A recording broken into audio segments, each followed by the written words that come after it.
भोले जी और माता पार्वती जी के कमल चरणों में गोर चुके गोल लागताली हमार बड़ा प्यार हो। माँ जगदम्बा भवानी के कमल चरणों में गोर चुके गोल लागताली हमार बड़ा प्यार हो। सब देवी देवता के कमल चरणों में गोर चुके गोल लागताली हमार बड़ा प्यार हो। नीलम दीदी हरिंदर भैया के कमल चरणों में गोर चुके गोल लागताली हमार बड़ा प्यार हो। सब गुरु भाई बहना के कमल चरणों में गोर चुके गोल लगातारी हमारे बड़ा संस्कार हो। आशीर्वाद की चाहना बा। तो देखिए आज हम ननद भौजाई के एक बड़ा सुंदर ज्ञानवर्धक कथा कहे जाता नहीं। ये कथा कि आप लोग पूरा सुनो, आप लोग के बहुत कुछ सीखे के मिली। तो महादेव जी की कथा को आधा अधूरा नहीं सुने के चाहिए। आधा कथा सुनने से परमपिता परमेश्वर के अपमान होला और पूरा कथा सुनो तो आप लोगों की ज्ञान भी मिली और कथा के रहस्य के बारे में पता चली। ये कथा से हमके का सीखे के मिला। तो ये जो है ननद के साथ भौजाई के का व्यवहार बा, ये कथा के सुनिए और आनंद उठाएं। कथा अगर हमारा आप लोगों के अच्छा लगे तो कमेंट में भोले जी और माता पार्वती जी के नाम जरूर सभी लिखो। काय खातिर के नाम ले बोले कहले सुनने से सब दुख के निवारण हो जाता।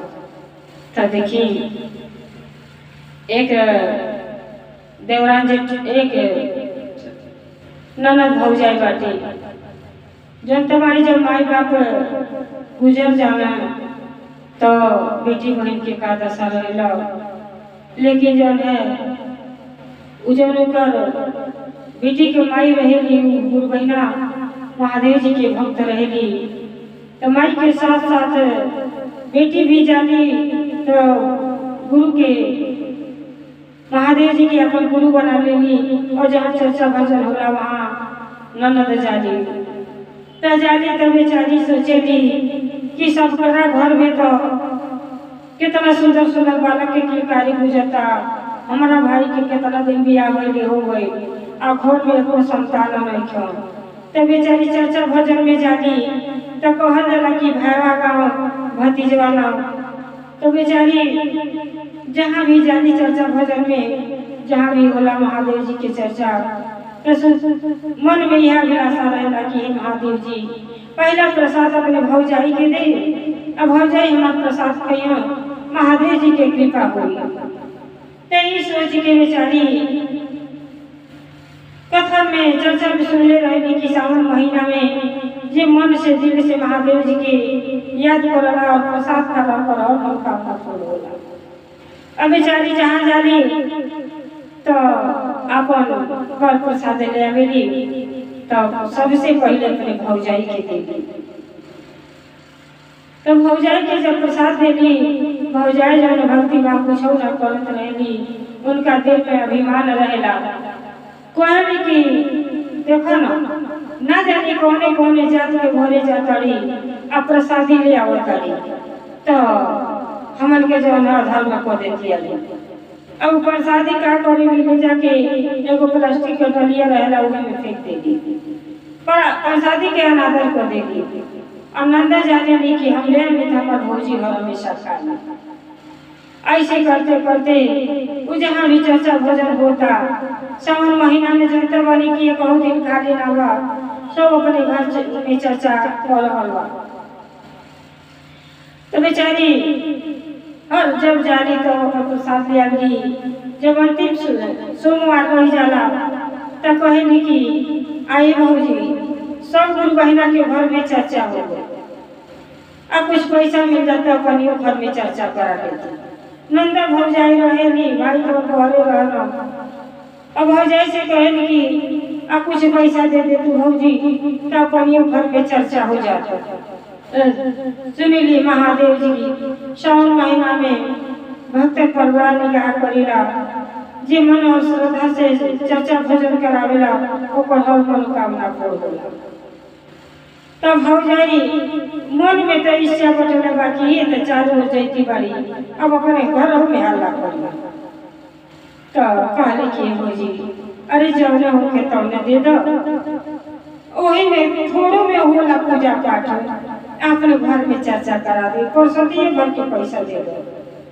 भौजाई इतना मक्खी चूस रहेली कहे लिखी जा हलो 5 गो रुपया ले लो आ जा यही के जौन मिली तो ले ली हमारा पास रुपया पैसा नहीं के रोज चर्चा भोजन में जेबो करी घोरी करोने बिना कौन ना का चाहता बेचारी कुछ ना बोलेगी आ उहे 5 गो रुपया लेके चले जाते जाली बनिया के घर त्राही भर सोच जाली कि 5 रुपया में का खोल दो इतना गुरु बहिना जुटिया कैसे प्रसाद चढ़ाई महादेव जी। अरे माई बाप रहता तो कुछ गुंजाइश लगत हुनुक ठुनुक के कुछ न कुछ तो मानिया लेते लेकिन भौजाई से लाख कोशिश कर भौजाई तो निर्दयी बड़ी कैसे 5 रुपया देने बड़ी से ज्यादा तो दिहाना और जाली तो कहे कि ये से भैया हमारे के 5 रुपया में श्री बादाम चावल हो गया तो प्रसाद दे दो हम घर में चर्चा करावे वो बेचारा जौन 5 रुपया में होला तो दे देना तो सब प्रसाद लेके आवेली तो जब प्रसाद लेके आवेली तो राह में महादेव जी जौन सत्य के रूप में घूमत रहिला कहले कि ये बेटी कहाँ से आवता आते बाबा का बताई घोर में चर्चा रखले बानी अब माई बाप तो बैठला नहीं के अनेरे ना कहल जाला कि पाए बिना केहू सहाय ना होई केहू के तना दुलारी में केहू माई ना होई तो इ निराश बेटी महादेव जी के भक्ति तो मन से करबो करी लेकिन हमारा पास कुछ नहीं के कुछ अच्छा से बढ़िया से करी तब संत महात्मा कहनी कि ये बेटी पूजा सामान्य से नहीं होला मन में श्रद्धा और विश्वास होके के चाहिए तोहरा के महादेव जी जरूर दर्शन दिए बेटी तू जहाँ रहो तहाँ सदा सुखी रहो तू अपन चिंता ना करो यही में हो जाए नहीं है ना प्रसाद दिया तो ये तो ना दिया अब बेचारी तो हौसला बढ़ गया कहली चलो बाबा ठीक है कहता बाबा अपन ताक तुक के झोली में से थोड़ा सा भभूति उनके प्रसाद में गिरा देने ओकर बाद अंतर ध्यान हो गई बेटी गईली अपन खूब मन से गोबर डाल डाल के खूब दुआरा घर में पली पुतली सब गुरु बहिना के निमंत्रण देली कि आज हमारा घर में चर्चा हो बड़ा प्रेम भाव से महादेव जी के याद कैले बारी कि हे महादेव जी आज हमारे आंगन में पधारी आपके जौन है चरण में कोटि कोटि प्रणाम बा बड़ा दिन से अभिलाषा लगल बा कि हमारी घर में महादेव जी के आगमन होके तो बेचारी अपन बहुत धूमधाम से शिव चर्चा में धली सब गुरु बहिना के बोलौली सबके बैठल बा उतना ही प्रसाद एक छोटरिया में तोप दिए तो कला के बाद अपन चर्चा शुरू हो गई चर्चा भजन होके लगल सब गुरु बहिना के लिए प्रसादी के बा कहता कि आई दादा इतना लोग के बला लेने बाड़ी इतना प्रसादिया में कैसे कैसे का होई तो जे अब का कहलो अपन चर्चा पर बैठ गई कहली कि हे महादेव जी हमार जन है लाज रखो हे महादेव जी अगर सच्चे दिल से भक्ति कैले बानी तो प्रसाद में कमी ना हो तो दुए दाना सब की आठ जा क्यों निराश होकर दुआरे पर से न जा तो बेचारी तो बड़ा सुंदरी भजन के भावा चर्चा शुरू भइल बा तो का कहताड़ी शिव गुरु हाय दिलदार भगतन से दिलवा लगावली शिव गुरु हाय दिलदार भगतन से दिलवा लगावली नाही जननी जाति और पाति भगतन से दिलवा लगावली नाही जननी कुल खानदान भगतन से दिलवा लगावली नाही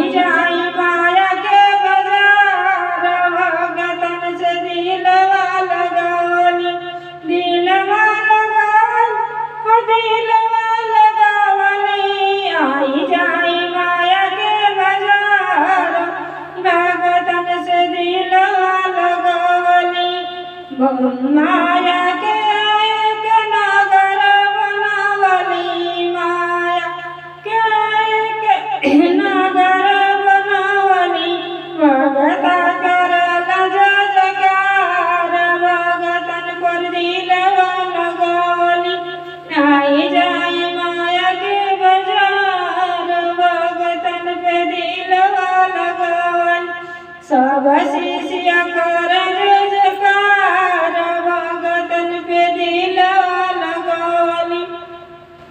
बेचारी भजन के माध्यम से महादेव जी की याद करने वाली कि महादेव जी देव के देव महादेव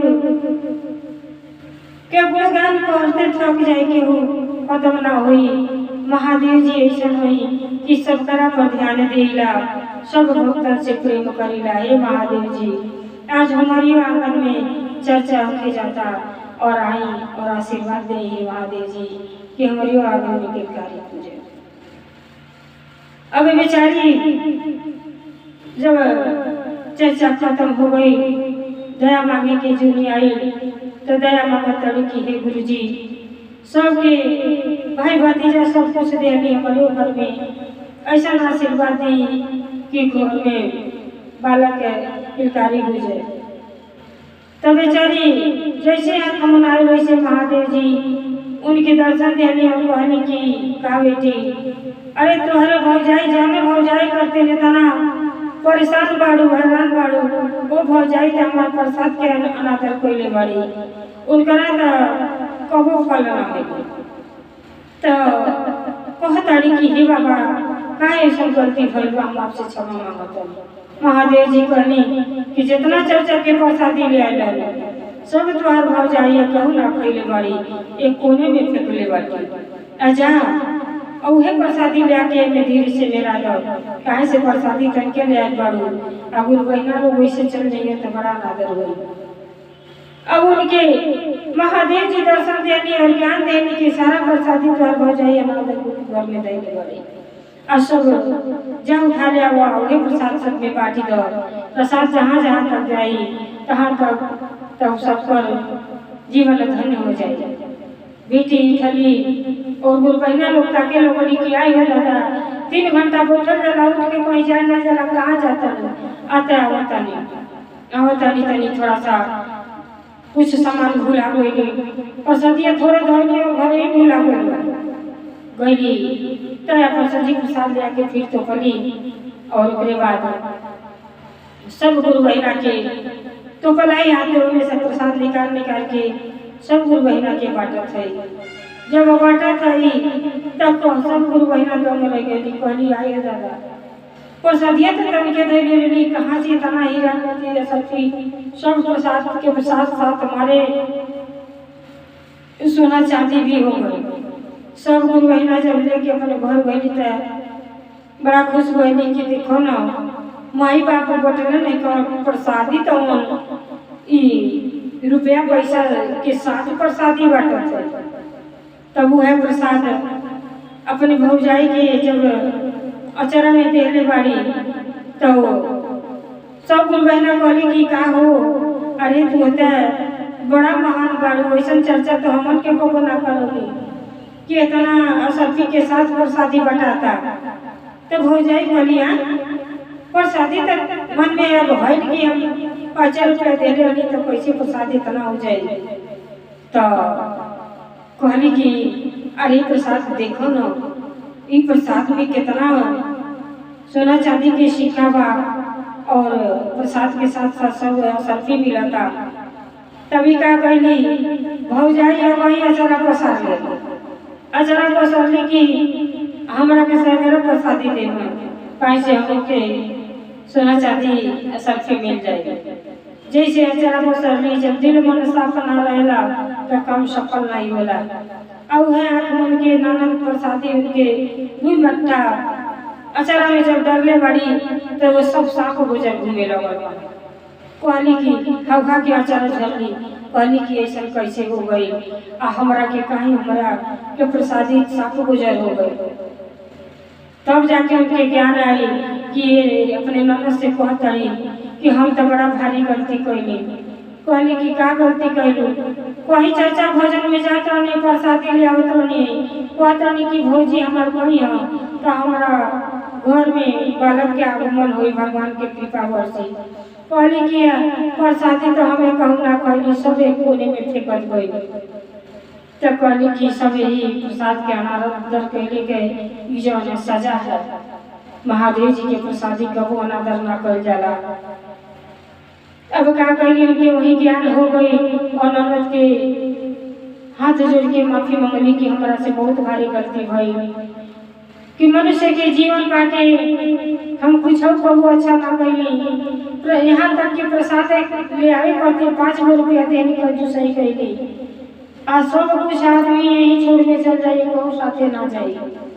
अब बेचारी जब भी सांप गोश बिच्छी देखली तो वहीं भी हंस के गिर पड़ली।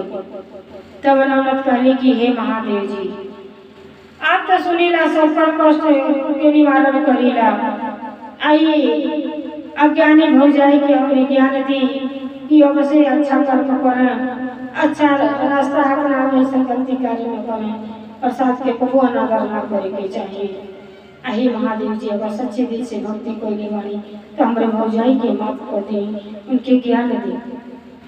तो देखिए महादेव जी जब ननद के करुणा भर शब्द सुनली तो उनकरा के माफ कर देली और उठ के बैठ गई।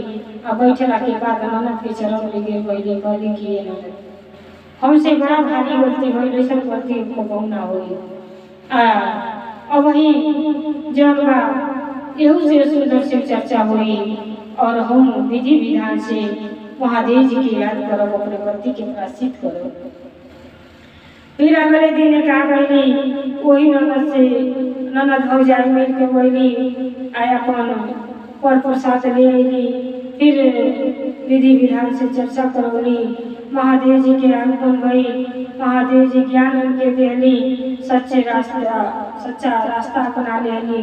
ननद भौजाई में अपार प्रेम हो गई और दोनों जनी जहाँ भी चर्चा भजन हो गए तहाँ महादेव जी के चर्चा भजन सुने चल जाओ। यही से कल जाला कबहू गलती ना करे के चाहिए, प्रसाद के तो कबू अनादर ना करे के चाहिए। महादेव जी जात पात जन जना कोई, अरे सबके कौन शरीर बनाए वाला महादेव जी हुई। तई में जात पात के कौन भेदभाव बा, जात पात के कबहू भेद ना करे के चाहिए। केहू के प्रसाद रहे के प्रसाद के ग्रहण करे के चाहिए। तो देखिए प्रसाद के अनादर कोईली तो उनका साथे भगवान जी रुष्ट हो गई और क्षमा मांगनी तो उनके क्षमा भी कोई देनी। और जब चर्चा भजन करने लगली तो उनका घर में खूब सुंदर बालक के जन्म हुई और बहुत धूमधाम से खुशियाँ मनौली। तेरे से महादेव जी के कृपा दया हो घमंडी भौजाई को भई, वैसे सब गुरु भाई बहना पर महादेव जी की कृपा बनल। हर हर महादेव, हर हर महादेव, भोलेनाथ की जय, सच्चे दरबार की जय। पर्वत पहाड़ पर शिव के मंदिरवा हे सखी बड़ा नीक लागे, मंदिरवा हे सखी बड़ा नीक लागे। कहत नीक लागे सुनत नीक लागे, चरचवा हे सखी बड़ा नीक लागे, चरचवा हे सखी बड़ा नीक लागे।